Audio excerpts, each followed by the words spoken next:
information economy has arrived. The world is teeming with innovation as new business models reinvent every industry. InsideAnalysis is your source of information and insight about how to make the most of this exciting new era. Learn more at InsideAnalysis.com. InsideAnalysis.com. And now, here's your host, Eric Kavanaugh.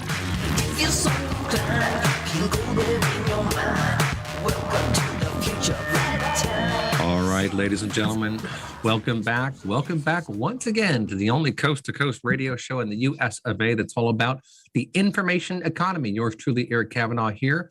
What a fun day today, folks. I've been talking, of course, about data warehousing for longer than I care to consider, but a long time now, and things have definitely evolved. We've gone through the big data era, and now we're back into the sort of data warehousing as the main thrust of the industry, I suppose. But the warehouse is a great place to marshal data and to store data, obviously analyze data, but then it's in all those other operational systems that good things get done. So you want to get those analytics into your sales pipelines. You want to get the analytics into your marketing tools, into your supply chain technologies, all that fun stuff. And that's been happening over the years in lots of different ways.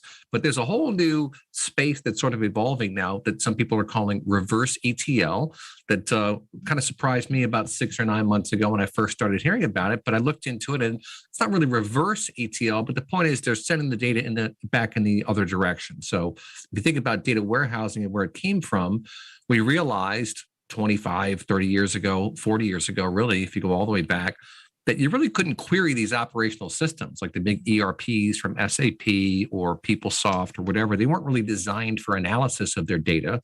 They were designed for getting things done. And so what happened is that there was a movement to pull the data out of those systems, load it into a warehouse, a relational database typically, and then do your analysis. Well, a whole lot has happened in the past 25 years or so. And in the past 5 years, I'd say it's really cloud data warehousing has really matured and really taken off. And cloud is arguably the new center of gravity for information systems, for technologies. On-prem is going to have a very long tail. It's not going away.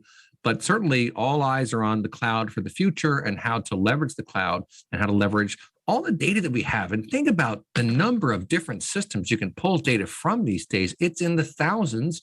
It's arguably in the tens of thousands if you really sit down and go across all industries, across all verticals and use cases. There are tens of thousands of systems you could be pulling data from.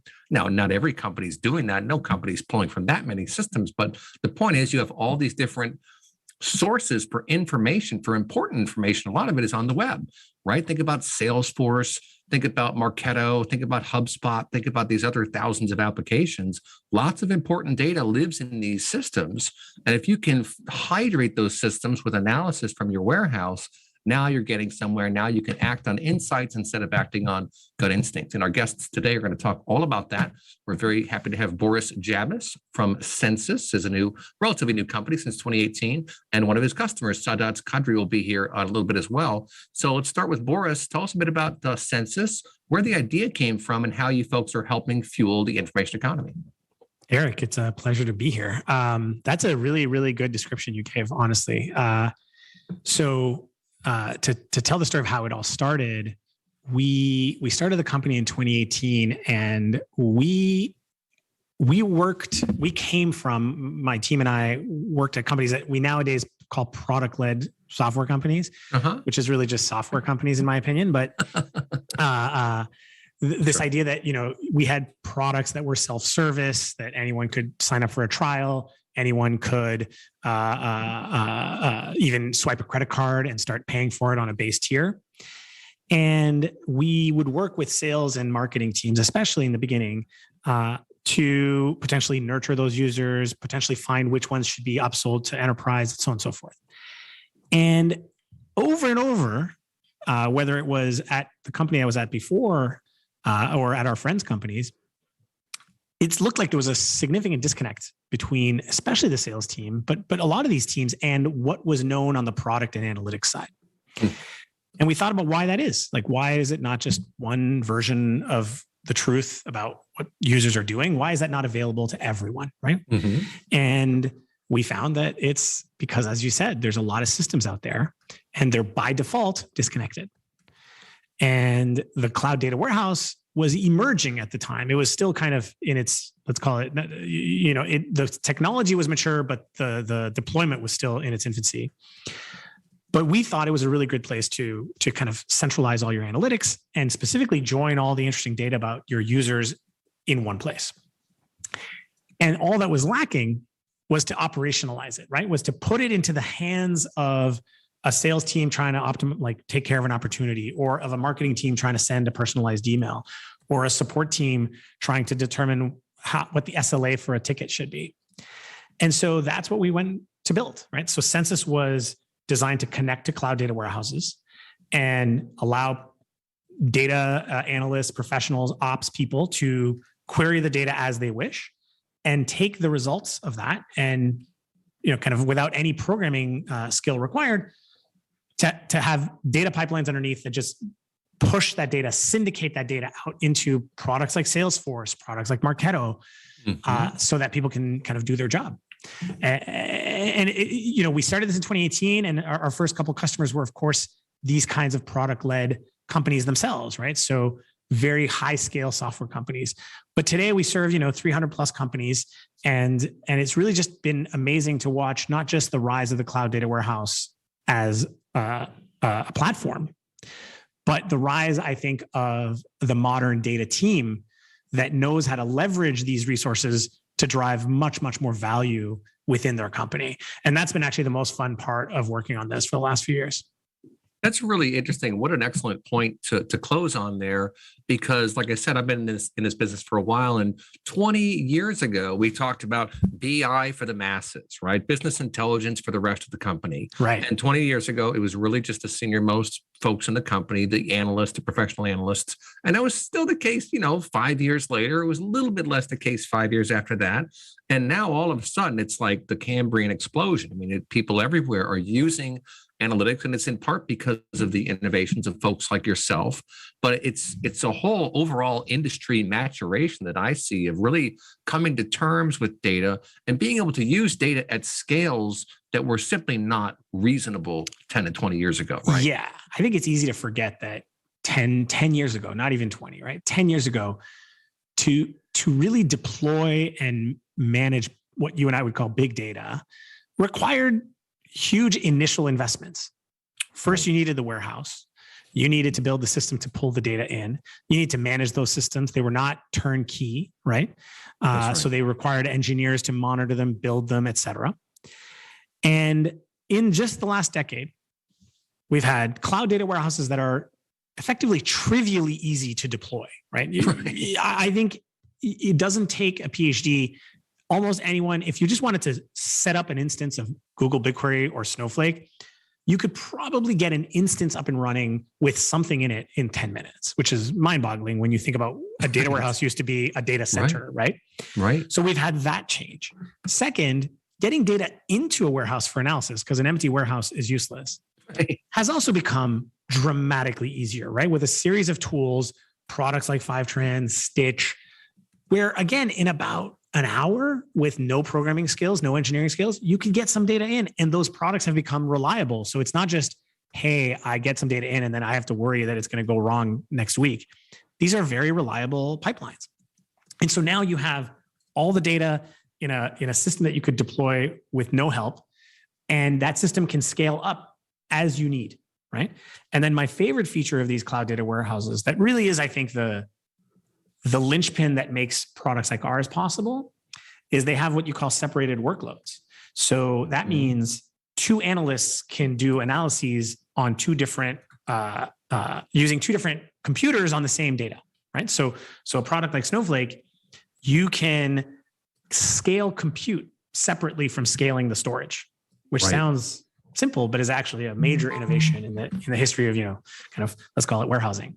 Yeah. And once you have that, now you can have any number of workloads running on your data. Some workloads that are slow and reliable, but not high speed. Some that are like real time. I'm doing an analysis. I need to see as quickly as possible the results of this query. And that opens up way more tools and ways to leverage that data, to take advantage of the investment, right? To really maximize that investment. And so I think that's where tools like Census become obvious, where it's like, hey, I've done all this analysis. It's a lot more valuable to the company if this analysis is in the hands of a salesperson, a support person, a marketer, and in the hands of an automation, right? So I think just looking at pictures, I could put pictures in front of everybody. I could make screensaver in the company that showed, charts in everyone's screensaver. I don't know if people still have screensavers, but that's not the same, right? Because you can't automate a picture. You can't create an automated email based on a picture. So it's really about pushing the data itself into these systems. And that's kind of why you need a product like ours. Yeah, that's very interesting. And, we talked before about how embedded analytics is nothing new. That's been around for a long, long time. But the question is, how easily can you get it done? How quickly can you get it done? How efficient is it once it's done? These are all huge questions.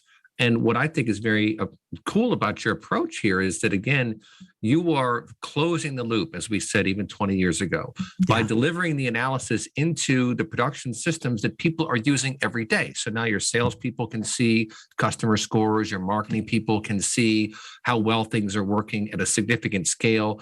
All of this, what's interesting is that it changes the day-to-day activities of the people, and it changes the natures of the teams, right? Yeah. I think a company is, in the long run, only as good as its feedback loop, right?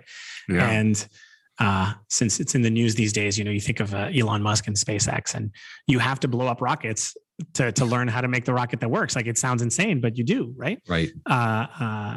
And I think it was somewhat shocking to me as we started working on this, 4 years ago, how little the internal teams at a company, not the product team, not the software and product team, those have, kind of have really good processes in place, but how much the go-to-market team, the financing, the support team didn't have an iteration loop, or at least if they did, it was on a year scale, right? It was like, let's try something this year, and then we'll see how it goes. And next year we'll try something else. Right. And to me, that is not the speed of a business. That you should be operating at a quarter, a month, eventually a week, and maybe even less, right? So why shouldn't you experiment with, a lead score on a continual basis? Right. And you couldn't do that if you didn't have a closed, if you didn't close that loop and make it super efficient and super reliable. And so I think you're going to start to see a lot more. The impact is more than just moving data, right? It's actually changing behavior. You're spot on.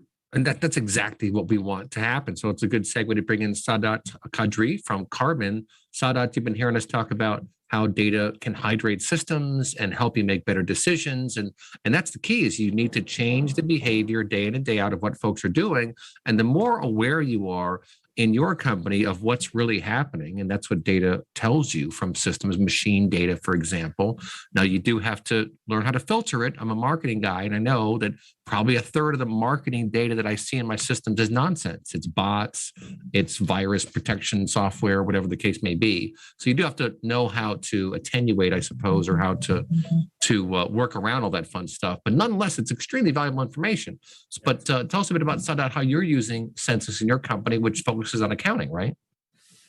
Yeah, awesome. Thanks, Eric, for having me, and for Boris for that amazing intro. Yeah, so we're happy customers of Census. But before I dive into how we use Census, let me talk about just the infrastructure that we've all been sort of talking about today. So we employ what's called a modern data stack, and this is a term that's used and misused a lot. And what it effectively means is kind of what Boris was alluding to, where you have the warehouse as like the center of gravity for your company. It's evolved into this beautiful piece of architecture that everything runs off of, like its analytics, its operations, its reporting, its actions. We've got essentially ETL vendors like Fivetran and Stitch that's publishing data into there. And what happened over time is kind of what Boris was describing, where we got really good at reporting. So we're a SaaS company, product led, product driven. Anyone can start a trial of Karbon and start to use it. So we got really good at reporting on data. So you asked me for ARR, which is the cornerstone, the bedrock for a SaaS company. It's like a metric we have to know, understand. We can give you that in like 5 different dimensions. But the second that we wanted to try and operationalize that, or in the sense, let somebody on the customer success team know what the ARR is for a particular customer as they're on the phone with them, that's when things start to fall apart. So it isn't reasonable for someone to log into the business intelligence tool, filter it down to the customer that you want, and then figure out what you need to know. Like, is this a high value customer? Is it someone I don't even worry about? So that's exactly the pain point that Census can solve for, because we can say that data point, that ARR, or net dollar retention, or health, or lead score, whatever you want, is incredibly valuable to the person who is doing their jobs. I think we both talked about this. Is like the person who's on the screen trying to work with a customer. We want to try and give them as much information as they possibly need to do their jobs, and whether it's in Salesforce or Vitally or Marketo or wherever. And so our team has sort of evolved into where we don't stop at reporting. I think, think of like our workflow as a team. We want to go beyond just the action of creating a dashboard or report and say, well, now that I have that metric defined, I want to see that metric in that final tool. And that's what makes this workflow just so much more incredible to work with. And so it's funny, like, you think about our effectiveness as a team. So the things we started to measure now is this idea of a time to insight. So like, that's important. Yeah. So it's important for a business to know, for my CEO to understand, well, if he asks a question about like, what's ARR by country, we need to give that to him or to the board in a very, very fast amount of time. Like that time is definitely, it used to be in the order of weeks, but now we've gotten that in the order of days. But once we get time to insight down to order of days, or hopefully minutes, the next thing we want to work on is time to action. How fast can we go from getting that metric defined, validated by the team, into the hands of people who need to use it the most? And so today Census is almost like an integral part of our stack, where as we start to develop new hypotheses and new ways of working, or new things we want to display to the customer success teams or our salespeople or support staff, we have the ability to route that data immediately into their hands. Yeah. That's a fantastic case study. And you made such a good example there of finding the key metric and then delivering that key metric to the key people in the organization such that people can act on it. So you find the key metric, that's time to insight, and then you find a way to actionalize it, if you will, and put it in the hands of someone who can take a decision that would be different because of this information. So wait, customer value is low. This guy's a pain in the butt. Let him go, right? Let it rip, folks. We don't need to be wasting our time with this person. It gets into two real key issues, it seems to me, we talk about a lot of the show. One is prioritization, knowing what to work on now, even today, or right this very minute, right this very hour. The more you're in tune with your information systems, the more you're not going to have any questions about what you should be working on. That's extremely positive for the business. It's great for morale. Don't touch that dial, folks. We'll be right back. You're listening to Inside Analysis.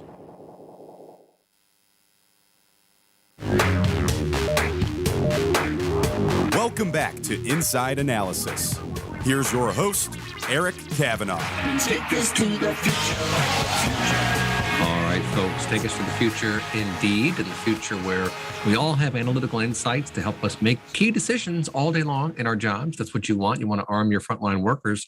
And I think that's a lot of what this reverse ETL stuff is all about. It's all about taking the insights that you've worked so hard to create in your data warehouse, for example, and then channeling that into your operational systems, which, guess what, is where the front line of your business is. And we're talking to Boris Jabes from Census and Saadat Qadri of Karbon. And Saadat, I'll throw it back over to you. In the break, you made a really cool point talking about how, yes, your team are data engineers technically, but really your empathy engineers. Explain what you mean by that. Yeah, Eric. So this is a thesis I've been sitting on for a while. And actually, I was at the Census office last year just before the holidays, and I had a great conversation with Boris's team about this exact same thing, which is, what do we do with all this tooling? Like there's like, we talk about the number of tools that the average company uses today on the data infrastructure side of things is like in and around the 25-ish tools. Like that's a lot. And then the cost of running this team is also a lot. But when you dial it all back, there's like so much investment in infrastructure to try and, engineer data. This is a possibly $1 trillion economy. But what does that actually mean when it comes down to the person who you're trying to serve? So you think about our team, we have as our internal stakeholders, we got the finance team, the customer success team, we've got the support teams. they don't care about the fact that we're spending gazillions of dollars in software and like we're spending that much time in engineering new data sets or new ways of working. What they care about is, do they have the information that they need to do their jobs and also do the jobs on behalf of the customer? And so I've been trying to essentially change the conversation internally, especially when working with my team, is we're not here to engineer data. That's not effective. No one cares about how well we are, how good we are at engineering data.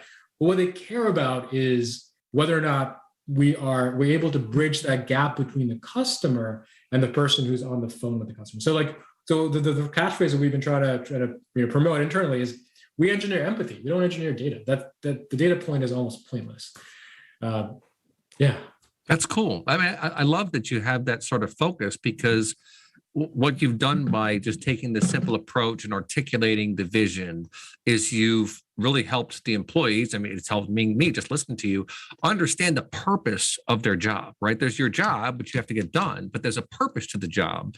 And the purpose to the job on the data side, again, is to enrich these systems. And as you describe it, to give the employees better empathy so they know, so they can, I mean, if someone calls you these days, let's face it, that's a pretty serious transaction now, right? I mean, you have all these different ways you can interact. And maybe this is a fun topic to bring Boris back in, because you have this omni-channel, right? Now I've got my direct messages on Twitter. I've got direct messages on LinkedIn. I've got my cell phone direct message. I got email, multiple addresses. I've got my phone. Some people still mail stuff, believe it or not. I still get stuff in the mailbox. But that's omni-channel. So being able to hydrate all of those systems too, and to know where someone wants to communicate, that's half the battle right there. And if you do just that part, you've really gone a long way. And Boris, I'll throw something over to you. One of my mantras, out of Europe with GDPR, you have this thing called the right to be forgotten, which is an ambitious goal that they have. But I say there's a spin on that, which I point out, which is you have the right to be respected. And every company that pays attention to you as a customer and to your data and to how you behave, and they act accordingly, well, they're respecting their customers and they're going to do just fine. What do you think, Boris? That is a very nice turn of phrase. And I agree.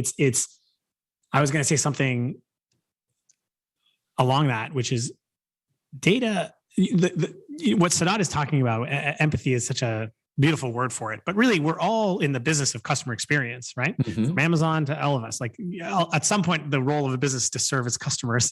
This is just kind of business 101. You make a widget and you serve your customers with it, and you want to deliver the best experience possible. And every team is in the business of customer experience, including the data engineering team. But the thing that we've continually underestimated when you talk about omnichannel, that I think has been accelerating for 20 years now, not because of data, but because of SaaS, is the length and breadth of your customer relationship is only increasing. Interesting. So you talk about phone number, Twitter, email, et cetera, right?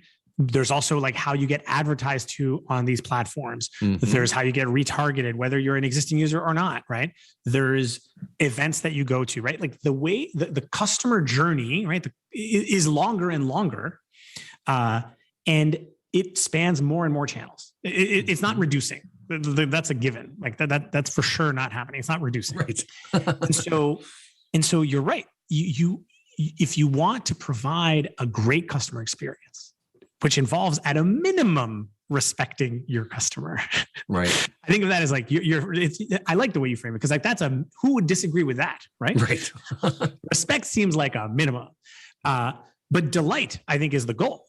You want to have delighted customers, and who, if they want to be forgotten, that should be their right. But they should want to, like, you want to delight them. You don't want to just respect them. I think you want to delight them, and to do that, you have to incorporate everything you know about them along the way, so that you're not, for example, advertising them the thing they bought last week. Cause I just bought it. I don't need to buy it again. Like, what are you doing? Like, advertise me something else, the complimentary thing. And of course, all these things are subtle, because of course we now know that people there are certain things they don't want to be advertised, because they don't want Amazon to tell them you're pregnant, like, before they've realized it themselves. There's certain things like this where it crosses the line, but by and large, you want to provide a delightful experience. And I think to know your customer is a minimum, right? And I think we're all trying to operate businesses at scale, while delivering an experience that I used to get at my corner store. Mm-hmm. That's not easy. And data is the backbone of that. Yeah, no, that's right. Because in person, in the old way of doing business, you have the interaction with the person. You can see their face. You can learn a whole lot subconsciously about where they are in their state of mind, and you can get good at that. This is a different skill And set. hold on, Eric, and humans have really good face recall, right? So you will remember that customer from the last 4 times because that's what Right. we're really, as a species, optimized for. We are not optimized for, I have 10 million users that log into my website and like I have a support team that is just supposed to know exactly what happened to them last time, right? Like we're not as humans optimized for that. So Saadat and his team, they're trying engineering empathy. It is a very hard problem, but data is a minimum kind of component of that, but it's not sufficient. It's like a necessary but not sufficient kind of requirement. You know who's winning? I think this is really exciting because the companies that are winning today, Eric, are the ones who are mastering this. You know, you think about the Airbnbs and Netflixes in the world, like they have figured this out, and that's why they're where they are. It's their data game is just incredible. It's true. I've always been amazed at how delightful the Airbnb experience is. Just to give you an example, like all of them, the emails to the app, to all of it, it just works seamlessly. And as a customer, I'm always delighted. And I know it happens because of the way that the investments they made in infrastructure and in team and like the ability to send the data back into platforms that matter. So yeah, this is why that's what my team does today. We're not focused on reporting it. Reporting was just a gateway drug. I got to start it, but that's just The reports, like it serves your boss and it serves Wall Street, but it doesn't serve your customers. Like they don't really care. Right. And I think I think you've picked the right North Star for your team. That I don't know if every data team out there kind of thinks that way, but they should. Well, it really is a good example because again, you've explained in a very simple term what the purpose of this is. And human beings typically, if they know the purpose and they're working for someone, if you know what they're doing and you know the purpose, you're going to be pretty focused, right? If you don't know what you're doing and you don't know the purpose, that's when things don't go very well, obviously. But the more you can know, the better off you can be. So the better you educate or equip your team, and this is where information comes into play. And what I think is very interesting about the Census approach and all of this reverse ETL stuff is that you're delivering the insights back into all these different systems, right? Where something can change. And what we used to do, what do they call it? Application program? No, EAI, Enterprise Application Integration. We talked about 20 years ago.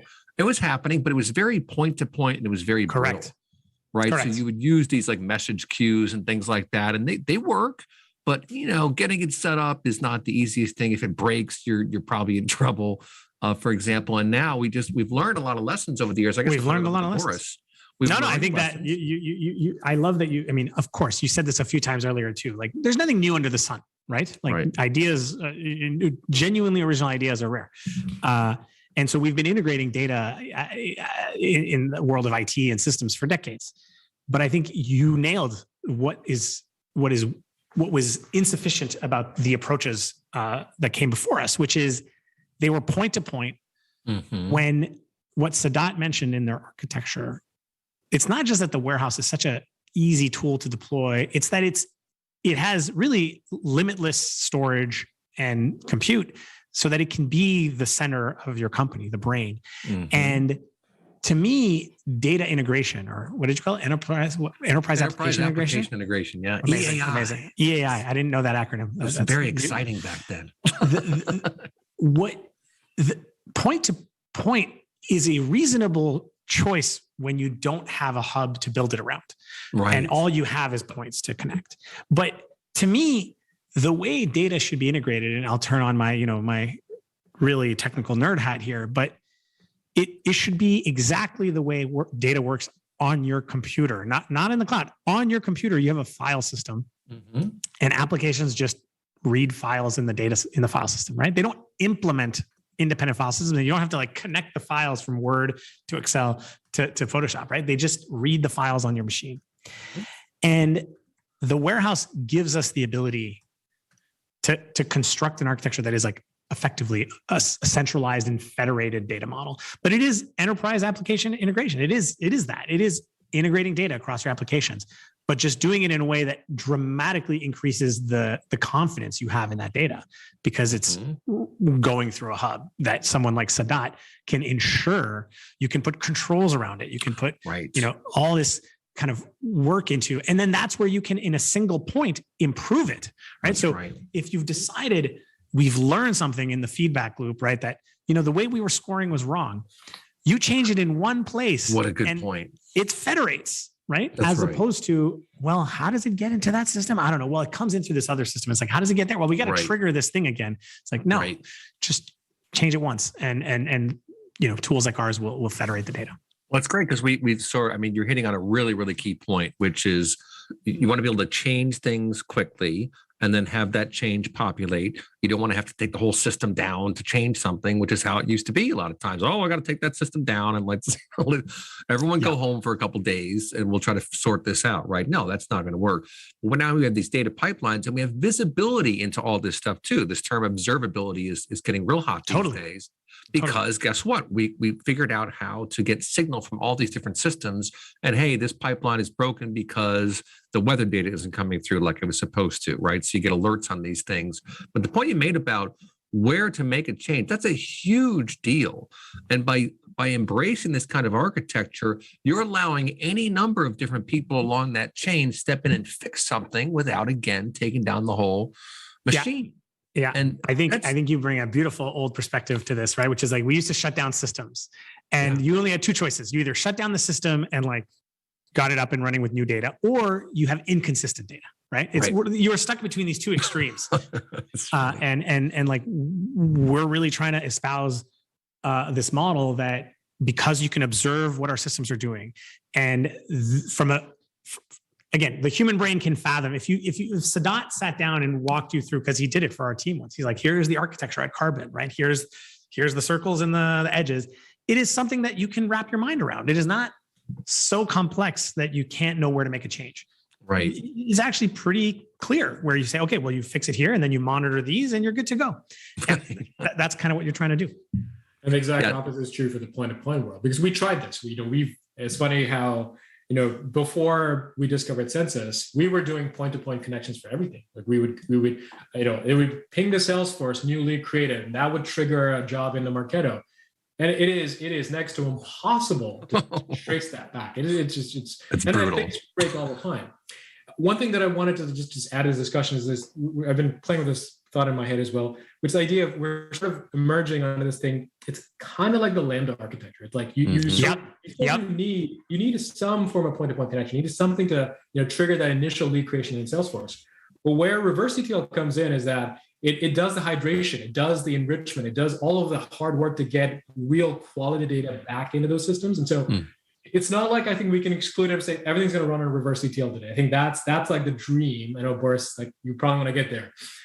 Especially with like as Fivetran starts to do streaming, you probably want to get to that point. Yeah. But I think it's beautiful now because I can trust there's another system that's going to do my point-to-point connection to create the initial scaffold of data in the different platforms that matter. Yep. And then Census comes in and it just gives all the data that I need to finish the job. And so it's not the purists will say that's not Lambda architecture, but it's kind of the way I've been. But it's definitely the best analogy. I think that's a really good description of it. Yeah, that's a good point. Well, folks, we've got a break coming up here, but these guys are fantastic. Send me an email if you want to be in the show, info@InsideAnalysis.com. We'll be right back in just about 4 minutes for our live audience out there learning all about Reverse ETL. Don't touch that dial, folks. You are listening to Inside Analysis.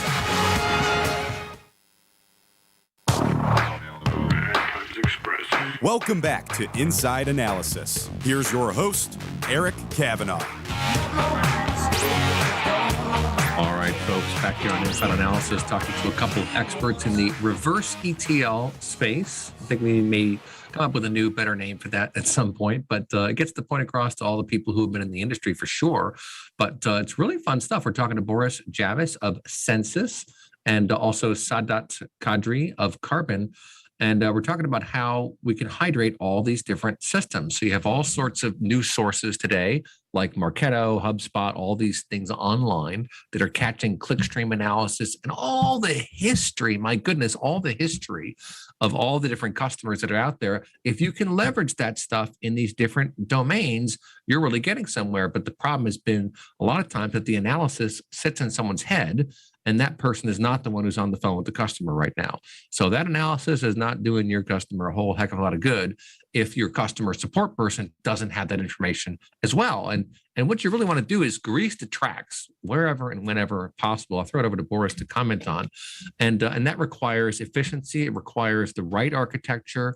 We talked in the last segment about having a good architecture allows you to essentially future-proof your systems, because you can change any component in that stack and it's not going to throw the whole thing off kilter. And that's really important too. But getting that analysis into these systems, into the point of sale systems, into your Marketo, into your HubSpot, whatever, that's when you've really closed the loop, and now you can start adjusting your behavior on an intraday level, right, Boris?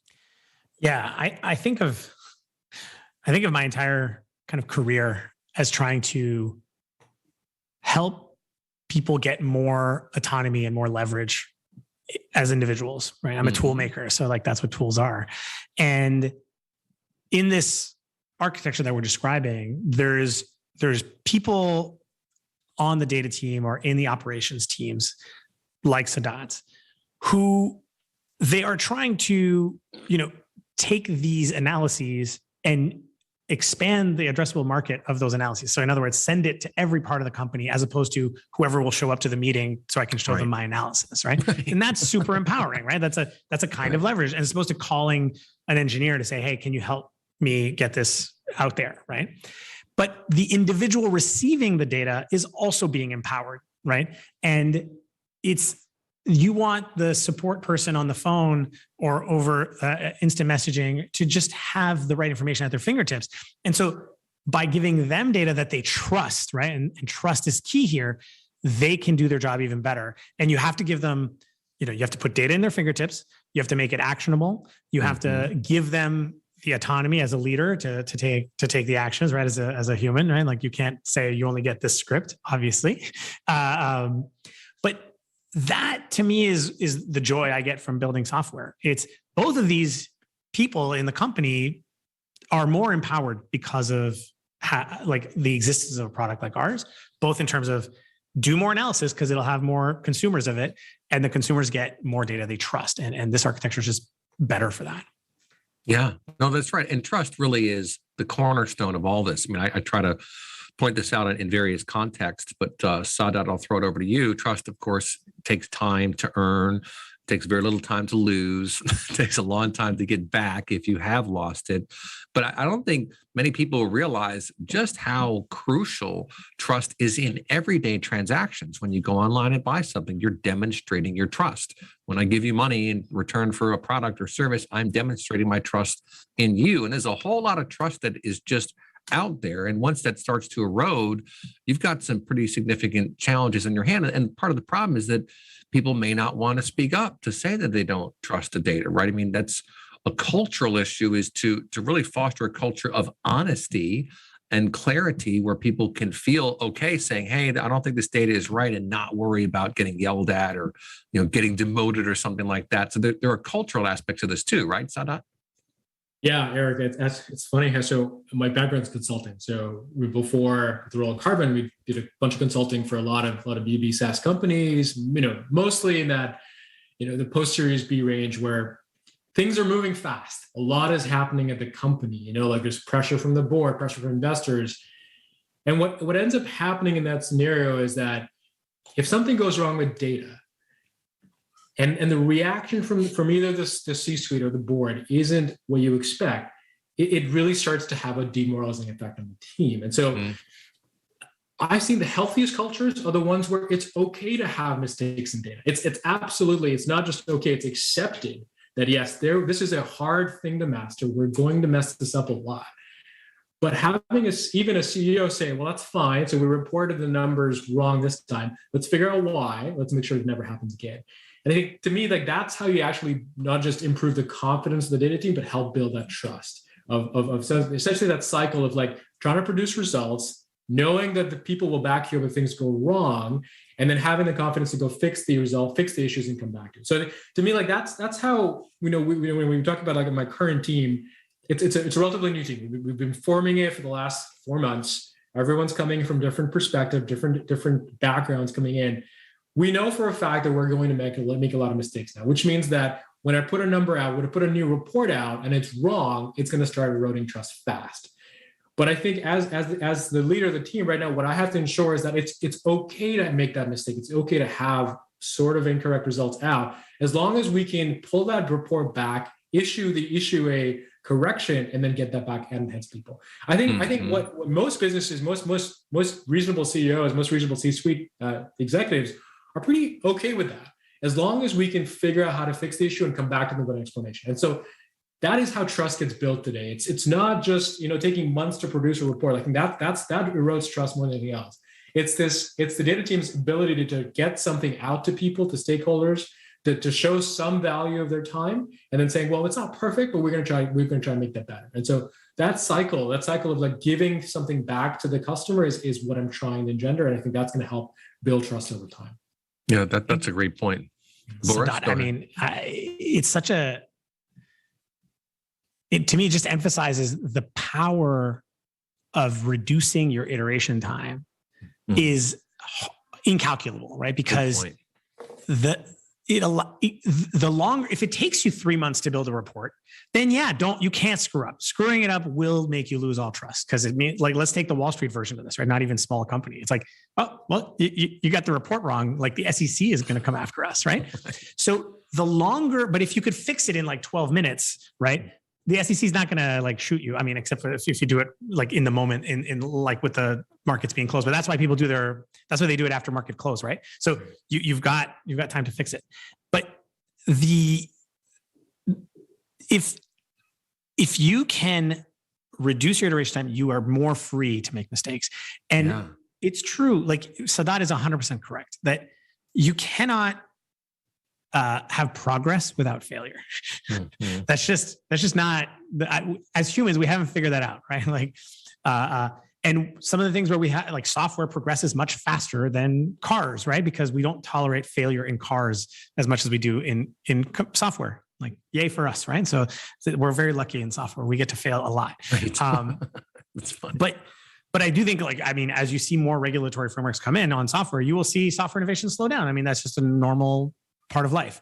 I'm sure it'll happen, just like as it happened with trains and cars and all these things.